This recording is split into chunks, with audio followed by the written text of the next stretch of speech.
the suitcase. While I folded my clothes, he cried. He said I was destroying him. But here's the truth. I was already destroyed. Just quietly. I told him something I'll never forget. Love doesn't hurt like this. Betrayal does. And I left. The first months were hard. Very hard. Waking up alone. Relearning who I was without him. Telling my family. Feeling ashamed. 'Cause yes, there's shame. Even when you did nothing wrong. But with time I understood something important. Leaving was an act of self-love. My mother-in-law wrote me a letter weeks later. She said she was proud of me. That she wished she had had my courage. That stayed with me. Because infidelity doesn't just break couples. It breaks generations. Patterns that repeat when no one confronts them. Today, a year later, I can tell this story without crying. But not without feeling. Sometimes I remember that afternoon in the kitchen. The coffee. The silence. The sentence. You don't deserve this. And she was right. No one deserves a life built on lies. If you're watching this because you suspect something, because you found something, because your intuition is screaming that something isn't right, don't ignore that voice.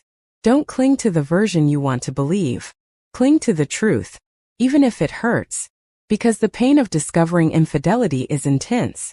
But the pain of staying when you know lasts much longer. My ex tried to come back months later. He said he had changed.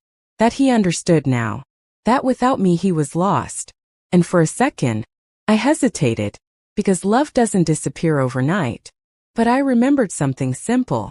If someone loves you, they don't put you in a position to compete for their loyalty.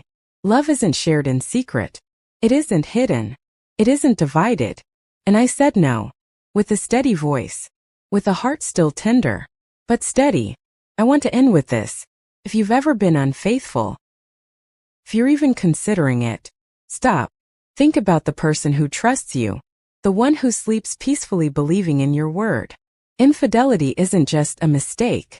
It's a decision. And every decision carries consequences that can last for years. I survived that betrayal. I learned. I grew. I rebuilt myself. But some wounds leave scars. And you don't have to become someone else's scar. If you're being cheated on, you're not crazy. You're not overreacting. You're not asking for too much. You're asking for respect. And respect is not negotiable. Thank you for staying until the end. If this story resonated with you, if it felt like I was telling your life, remember this. Real love does not make you question your worth. And if someone betrays you, don't stay to prove you can endure it. Leave to prove you know your value.